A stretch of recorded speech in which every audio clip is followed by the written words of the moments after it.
Hi friends, welcome to Bhavya's kitchen. Bhavya's కిచెన్లో నేను ఏం చేస్తున్నానో మీకు ఇప్పటికే అర్థమైపోయి ఉంటుంది కదా. చపాతీలు కాలుస్తున్నా. చాలా రోజులు కాలేదు, పొద్దున్నే వీడియో అప్లోడ్ చేసిన పులిహోర వీడియో. సో ఇప్పుడు చపాతీలు చేస్తున్నా. చపాతీలోకి ఆలుగడ్డ టమాటా కూర ఉంది, పొద్దున చేసిందే అంటే అందుకే చపాతీలు కాలుస్తున్నాను అనమాట. ఈ చపాతీలు కాలవడం కూడా మాకు చూపియన్నా అనుకుర్రి, ఏదో జర మాట్లాడడం చేద్దామని చేస్తున్నట్టు. అయితే అసలు ముచ్చట ఏంటంటే, ఎప్పుడు ఏదో ఒక నీతి సూత్రాలు, ఏదో ఒక సమస్య గురించి చర్చించడం మన ఛానల్లో కామన్ అయిపోయింది కదా. సో కాబట్టి నేను కూడా ఇవాళ ఒక చర్చను మీ ముందుకు తీసుకొస్తున్నా. చర్చకు తగ్గ అభిప్రాయాలు కూడా నేను చెప్పాలని అనుకుంటున్నా, అంటే సమాధానం. ఇప్పుడు కొందరు ఉంటారు, కొంతమంది మాకే అన్నీ తెలుసు, మేమే తోపులం, మేమే తురుములం అని బాగా అది చేస్తుంటారు అన్నమాట. ఎక్కడ ఏ ఆఫీస్లో అయినా ఎక్కడైనా, ఇది ఆల్రెడీ చెప్పినా మళ్ళీ చెప్తున్నా. ఎవరైనా అట్లానే ఫీల్ అవుతుంటారు. కొంచెం మనకన్నా ముందు ఒక్క రోజు ముందు కానీ, ఒక్క గంట ముందు కానీ జాయిన్ అయిన వాళ్ళు కూడా అట్లా చేస్తుంటారు అనమాట. అట్లాంటి వాళ్ళకు మీరు టిట్ ఫర్ టాట్ లాగా వాళ్ళు ఏమన్నా కూడా వాళ్ళకి తగ్గట్టు మనం రిప్లై ఇస్తుంటే వాళ్ళు నోరు మూసుకొని కూర్చుంటారు అని నా అభిప్రాయం. కానీ అట్లన్నా కూడా వాళ్ళు మూసుకోరు అన్నట్టు. కొందరు ఉంటారు, ఏం చేస్తారంటే వాళ్ళు మాకే ఏమంటారు, దునపోతు మీద వాన పడ్డట్టు ఉంటారు అనమాట వాళ్ళ తీరు. ఎంత చెప్పినా కూడా, ఎంత చేసినా కూడా వాళ్ళని ఎంత మనం అవాయిడ్ చేద్దాం అనుకున్నా, ఎంత మాట్లాడాలనుకున్నా, ఏది చేయాలనుకున్నా నేనే గొప్ప, నేనే తోపు, నేనైనా మాటలకి ఇట్లా జరిగింది, నేనైనా మాటలకి అట్లా జరిగింది అని చెప్పి గొప్ప నీతి సూత్రాలు, మేమే గొప్ప అని చెప్పి విర్రవీగుతుంటారు. కానీ అట్లాంటి సిచ్యువేషన్, అట్లాంటి పరిస్థితి తమకు కూడా ఎప్పుడన్నా ఒకసారి రాకపోతుందా అని ఆలోచించారనమాట. అంటే తన దాకా వస్తే కానీ ఏది తెలియదు అంటారు కదా, ఏదైనా అట్లా అనమాట. తన దాకా వస్తే కానీ ఏది తెలియదు. కానీ అట్లాంటి వాళ్ళు ఎప్పుడో ఒకసారి మంచిగా దట్టంగా దెబ్బ తగులుతుంది. ఆ దట్టంగా దెబ్బ తగిలినప్పుడు అప్పుడు వాళ్ళకు తెలిసి వస్తుంది అన్నట్టు. అప్పుడు కూడా కొందరు మూర్ఖులకు తెలియదు, ఏమంటారు, దులిపేసుకుంటారు అనమాట. ఇట్లాంటి చిల్లర మనుషులు, చిల్లర గాళ్ళు చాలా మంది చాలా ఆఫీసులలో ఉంటారు కదా. అయితే అట్లాంటి వాళ్ళ మీద మీకు కోపం ఉన్నా కూడా మీరు వెళ్ళగక్కలేరు. ఎందుకంటే మనకు కొంచెం సంస్కారం ఉంటుంది, చదువుకున్న వాళ్ళం కాబట్టి మనకు సంస్కారం ఉంటుంది. మనము వాళ్ళను అసలు కేర్ చేయము. ఇట్లా అంటారు, హ్యాపీకంతి ఏమన్నా చేసుకొని అన్నట్టు వదిలేస్తాం అనమాట. ఆ వదిలేయడం వల్ల వాళ్ళు ఇంకా రెచ్చిపోతారు. రెచ్చిపోయిగా వాళ్ళు ఎట్లా ఏలే వాళ్ళకి ఎదుగుతారంటే ఇక నా కింద బానిస ఇది అన్నట్టుగా ప్రవర్తిస్తుంటారు అనమాట. అట్లా కాకుండా అట్లా ప్రవర్తిస్తున్నప్పుడు మన పని మనం చేస్తుండాలి సైలెంట్గా. అంటే వాళ్ళ వీక్నెస్లు ఏంటి, వాళ్ళు ఎక్కడ ఏం చేసిండ్రు, ఎక్కడెక్కడ తప్పులు చేసిండ్రు అనేది మనం సీక్రెట్గా తెలుసుకొని మనం కూడా అట్లా చేయొచ్చు. కానీ మన సంస్కారం అట్లాంటిది కాదు కాబట్టి ఎందుకు వాళ్ళని బజార్లో పెట్టడం అని ఊరుకోవడం తప్ప. అన్నీ తెలుసు వాళ్ళ గురించి, మనకు అన్నీ తెలుస్తాయి. ఇప్పుడు ఒక ఆఫీస్లో పనిచేస్తున్నప్పుడు వాళ్ళ బలాలు, బలహీనతలు అన్నీ తెలుస్తాయి. మన బలహీనతలను కూడా పట్టుకొని వాళ్ళు బ్లాక్మెయిల్ చేస్తూ ఉండొచ్చు. ఇప్పుడు ఒకరికి సిగరెట్ తాగే అలవాటు ఉంటుంది, ఆఫీస్లో తాగలేరు, బయటకు వచ్చి తాగుతుంటారు చాలామంది. అట్లాంటి మీరు సిగరెట్ తాగింది కదా, మీరు మందు తాగుతారు కదా. కొందరు డ్రింక్ చేయండి, వర్క్ చేయలేరు. అట్లా కొన్ని అలవాట్లు ఉంటాయి. కొందరు ఏం తినకుండా ఉండలేరు, గడుకోసారి ఏదో ఒకటి తింటుంటారు, చేస్తుంటారు. లేకపోతే కొందరు మంచి బట్టలు వేసుకొని వస్తుంటారు. అట్లాంటి టైంలో జెలసీ ఫీల్ అయ్యి కొందరు కొన్ని మాటలు అంటుంటారు అనమాట.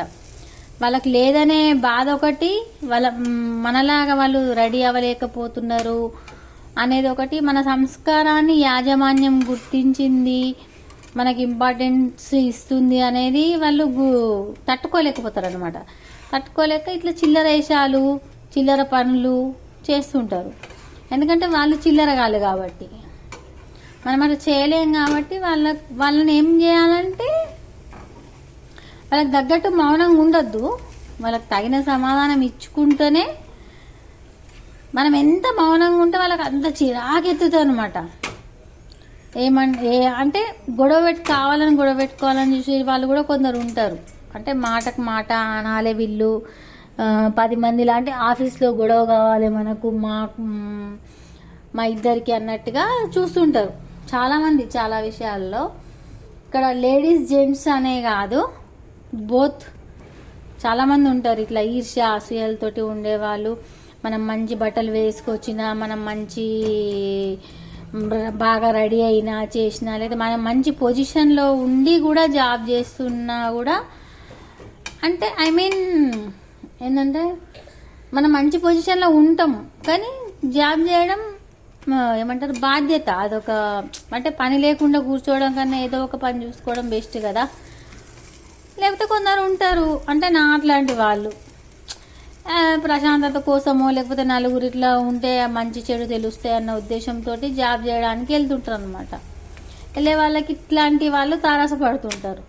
కొందరేమో మాటకు మాట సమాధానం ఇచ్చి వాళ్ళ నోరు మూయిస్తారు. అంటే వాళ్ళ వెంటనే గ్రహిస్తారు అనమాట, వాళ్ళ బలహీనతలు ఏంటి, వాళ్ళ బలాలు ఏంటి అని కొందరు గ్రహిస్తారు. కొందరు గ్రహించలేక అమాయకులు ఉంటారు కదా పాపం కొంతమంది. అంటే ఇవాళ రేపు ఎవరు అమాయకులు గారు, అందరూ హుషారుగానే ఉంటారు. కానీ ఉంటారు అక్కడనో ఇక్కడనో ఎక్కడనో ఒక దగ్గర అమాయకులు అంటే వాళ్ళు ఉంటారు. కాబట్టి పోనీ అనవసరంగా ఎందుకు గొడవ, ఎందుకు చిల్లర కావడం మనం కూడా అని, వాళ్ళు చిల్లరోళ్ళే మనం కూడా చిల్లర ఎందుకు కావడం అని ఊరుకున్నా కొద్దీ వాళ్ళు రెచ్చిపోతుంటారు అనమాట. అట్లాంటి వాళ్ళకి ఏం చేయాలంటే వాళ్ళ బలహీనతలు మనం తెలుసుకొని మనం అంటుండాలన్నమాట. పంచుల రూపంలో వేస్తుంటే అప్పుడు వాళ్ళకి తెలిసి వస్తుంది. తెలిసి వచ్చుడు మీన్స్ ఆయన తెలియదు, వాళ్ళకి దెబ్బ తాకుతుంది చూడండి, అప్పుడు ఆ టైంకి తెలుస్తుంది అనమాట. సో మీరు కూడా మీ ఆఫీస్లలో మీరు ఎక్కడైనా పని చేసేటప్పుడు ఇట్లాంటి అవమానాలు ఎదుర్కొంటే కనుక ఈ టిప్ పాటించండి. ఏంటంటే మౌనమే నీ భాష ఓ మూగ మనసా, ఓ మూగ మనసా. అందుకే పెద్దలు చెప్తారు ఏమని సామెత, ఎంత తక్కువ మాట్లాడితే అంత విలువ, ఎంత ఎక్కువ అరిస్తే అంత చులకన అని పెద్దలు ఊరికే చెప్పలేదు. చులకన అయితం ఎక్కువ మాట్లాడి వాళ్ళు చులకన అయిపోతారు, చిల్లరగాలవుతారు వాళ్ళు. అదే మనం సైలెంట్గా ఉండడమే ఉత్తమం అన్నమాట. ఉంటూ వాళ్ళు ఏం జరుగుతుంది వాళ్ళ లైఫ్లో అనేది చూస్తూ ఉండాలి. చూస్తూ ఉన్నప్పుడు మనకు కూడా ఏదో ఒక రోజు తెలుస్తుంది. ఏదో ఒక రోజు వాళ్ళకు ఏదో ఒక రోజు అనేది వాళ్ళకు కూడా వస్తుంది. అది మనం చూస్తుండాలి. అంటే కాలమే అన్నిటికీ సమాధానం చెప్తుందని అర్థం ఇక్కడ. సో మనం ఎవరిని ఏమీ అనకూడదు. అట్లా చేస్తా వాళ్ళని అలా చిల్లరగాళ్ళలాగానే చూడాలి. ఎంతైనా చదువుకొని మూర్ఖులు ఉంటారు కదా, మనకు కొంచెం చదువుకున్నా కూడా కొందరు మూర్ఖులు ఉంటారు, చదువుకున్న మూర్ఖులు ఉంటారు, చదువులేని మూర్ఖులు కూడా ఉంటారు. అయితే సగం మిడిమిడి జ్ఞానంతో ఉన్న వాళ్ళు ఉంటారు. అట్లాంటి వాళ్ళని మనం మన సంస్కారంతో ఏమనకుండా ఊరుకోవాలి. ఊరుకుంటే వాళ్ళకి మన సైలెన్సే వాళ్ళకు గుణపాఠం అన్నమాట. అంటే ప్రతి చిన్న వాటికి చెప్తున్నాను నేను. పెద్దగా అయితే మాత్రం మీరు డైరెక్ట్ సంస్థకి లేదా మీ బాస్కి కంప్లైంట్ చేయడము, లేకపోతే ఇంకేదన్నా చర్యలు తీసుకోవడమో చేయాలి తప్ప మీరు ఏమంటారు మీరు మీ ఏమంటుందని వ్యక్తిత్వాన్ని మీరు కోల్పోవద్దు. మీ వ్యక్తిత్వాన్ని మీరు కోల్పోవద్దు. టిట్ ఫర్ టాట్గా సమాధానం ఇవ్వండి. అలాగే మీకు సమాధానం ఇవ్వడం ఇష్టం లేకపోతే మౌనంగా ఊరుకోండి. మౌనంగా ఊరుకున్నా కూడా ఇంకా ఎక్కువ ఓవర్ చేస్తుంటే అప్పుడు సంస్థకి రిపోర్ట్ చేసి ఆ సంస్థ ద్వారా వాళ్ళని బయటకి పంపించడం లాంటివి చేయాలి. అప్పుడు మీరు సంస్థకి చేసినప్పుడు లేదా ఇంకొక విషయం ఇక్కడ ఏమంటారు, ఇప్పుడు ఏమంటారు పోకిరీలను అమ్మాయిలను వేధిస్తుంటారు కదా పోకిరీలు, వాళ్ళని టీమ్స్ వాళ్ళకి అప్పగిస్తాం కదా. అట్లనే మనల్ని వేధింపులకు అంటే మానసికంగా బ్లాక్మెయిల్ చేసే వారిని కూడా నేరస్తులుగానే పరిగణిస్తారు. ఇదొక విషయం గుర్తుపెట్టుకోండి. ఇది బాగా గుర్తుపెట్టుకోండి. లాలో ఉన్నది. మానసికంగా వేధించే బ్లాక్మెయిల్ చేసే వారిని కూడా నేరస్తులుగానే పరిగణిస్తారు. కాబట్టి మనం సైబర్ పోలీసులకు కూడా మనం కంప్లైంట్ చేయొచ్చు. దీనికి ప్రత్యేకంగా సెల్స్ ఉంటాయి. అంటే మెంటల్లీ వాళ్ళకి కౌన్సిలింగ్ ఇచ్చే సెంటర్స్ ఉంటాయి అన్నమాట. ఇట్లాంటి వాటికి పోలీసులు ఆల్రెడీ ఇట్లాంటి వాటిని ఫేస్ చేశారు చాలా మంది. అంటే ఇప్పుడు మొన్న చూడండి, ఒక సీఈఓ ఒక యువతిని వేధించాడు, కేసు పెట్టారు. అది మీకు గుర్తుండే కావచ్చు.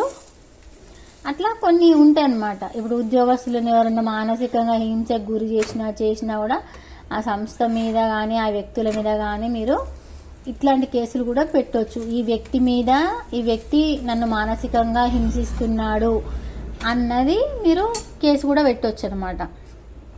ఇది లాలో ఉంది ఆల్రెడీ. దీనికి ఏమంటారు, చట్టం కూడా ఉంది. దీనికి జీవోలు ఉన్నాయి, అన్నీ ఉన్నాయి. మీరు చేసిన కంప్లైంట్ వల్ల మీరు చేసిన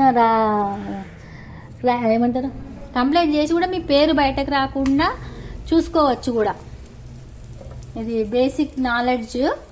ఇదంతా మీ పేరు బయటకు రాకుండా కూడా వాళ్ళు చూస్తారు. అంటే ఇప్పుడు మగవాళ్ళతోటి థ్రెట్ ఉంది, ఆడవాళ్ళ మీద థ్రెట్ ఉంది అన్న ఆలోచన పోలీసులకు మనం కల్పించగలిగితే గనక ఫ్యూచర్లో వాళ్ళ వల్ల నాకు ఇబ్బంది ఉంది అని అండ్ ఆత్మ సంరక్షణ కోసం నేను ఇట్లా చేయగలుగుతున్నా, కంప్లైంట్ చేస్తున్నా అంటే అప్పుడు మీరు బాధితులు అవుతారు, వాళ్ళు నేరస్తులు అవుతారు. కాబట్టి ఈ ఒక్క విషయాన్ని బాగా గుర్తుంచుకోండి. మీకు వేధింపులు బాగా ఎక్కువైన క్షణంలో మీరు ఖచ్చితంగా పోలీసుల హెల్ప్ తీసుకోండి. పోలీసులు ఫ్రెండ్లీ పోలీసులు అయ్యారు. ఇప్పుడు చాలా బాగా ఏ కేసునైనా రిసీవ్ చేసుకుంటున్నారు. ఏ కేసునైనా ముఖ్యంగా అమ్మాయిల విషయంలో, అబ్బాయిల విషయంలో కూడా చాలా కేర్ తీసుకుంటున్నారు. ఎందుకంటే ఈ రోజులలో మెంటల్ టెన్షన్, డిప్రెషన్ అనేది చాలా ఎక్కువైపోయింది. సో అందరూ ఇట్లాంటి వాటిని చాలా ఏమంటారు దాన్ని చాలా సీరియస్గా తీసుకుంటారు అన్నమాట. పోలీసులు తీసుకొని వీటికి కూడా కేసులు పెడుతున్నారు. వాళ్ళను కేసులు పెట్టడము, లేకపోతే వార్నింగ్ ఇవ్వడము, లేకపోతే వాళ్ళకి కౌన్సిలింగ్ చేయడము లాంటివి చేస్తారనమాట. ఎవరికి? నేరస్తులకి. సో కాబట్టి మీరు కూడా ధైర్యంగా ఉండండి. మీకు కౌంటర్ ఇవ్వగలిగితే ఇవ్వండి. కౌంటర్ ఇవ్వలేము, మాకెందుకు లేపెంట అని అనుకున్నప్పుడు మీరు ఇట్లాంటి వాటికి ప్రొసీడ్ అవ్వచ్చు. లేదు ఇంకా భరించలేము అనుకున్నప్పుడు ఏమంటారు యాజమాన్యానికి ఫిర్యాదు చేయండి. యాజమాన్యం ఏం చర్యలు తీసుకోలేకపోతే అంటే ఒక్కొక్కసారి ఏమవుతుందంటే ఆ యాజమాన్యం ఆ ఉద్యోగిని తీసేయలేదనమాట. ఎందుకంటే ఒక ఉద్యోగిని లాస్ కావడం ఏ కంపెనీకి ఇష్టం ఉండదు కదా. అందువల్ల ఉద్యోగిని లాస్ కాక వాళ్ళు వినట్టు చూసి చూడనట్టు వదిలేస్తుంటారు అనమాట. అట్లా కాకుండా అట్లా ఒకవేళ తీసేయలేకపోతే అట్లా చేయలేకపోతే మీరు మాత్రం ఖచ్చితంగా పోలీసులను అప్రోచ్ అవ్వండి. పోలీసులకు చెప్పండి మీ ప్రాబ్లము. వాళ్ళు ఖచ్చితంగా మీకు హెల్ప్ చేస్తారు, వాళ్ళకి వార్నింగ్ ఇస్తారు. వాళ్ళు మళ్ళీ మీ జోలికి రాకుండా చర్యలు అయితే తీసుకుంటారు. ఇది గర్ల్స్కి, బాయ్స్కి, అందరికీ, ఉద్యోగస్తులందరికీ హెల్ప్ అయ్యే సమాచారం కాబట్టి ఈ వీడియోని షేర్ చేయండి, లైక్ చేయండి. అలాగే నా ఛానల్ని సబ్స్క్రైబ్ చేసి పక్కనే ఉన్న బెల్ గంటని యాక్టివేట్ చేసుకోవడం అస్సలు మర్చిపోవద్దు. Thank you all, bye. And ఈ సమాచారం చాలా విలువైంది. మీరు నమ్మకపోతే మీ ఫ్రెండ్స్ ఎవరన్నా పోలీసులు ఎవరన్నా ఉంటే వాళ్ళని అడగండి, వాళ్ళు చెప్తారు మీకు పోలీసులు ఏ విధంగా హెల్ప్ చేస్తారు మీకు ఇట్లాంటి విషయంలో అనేది వాళ్ళు మీకు చెప్తారు. డౌట్ ఉంటే నేను తెలుసుకొని చెప్తున్నా, తెలియకుండా చెప్పట్లేదు.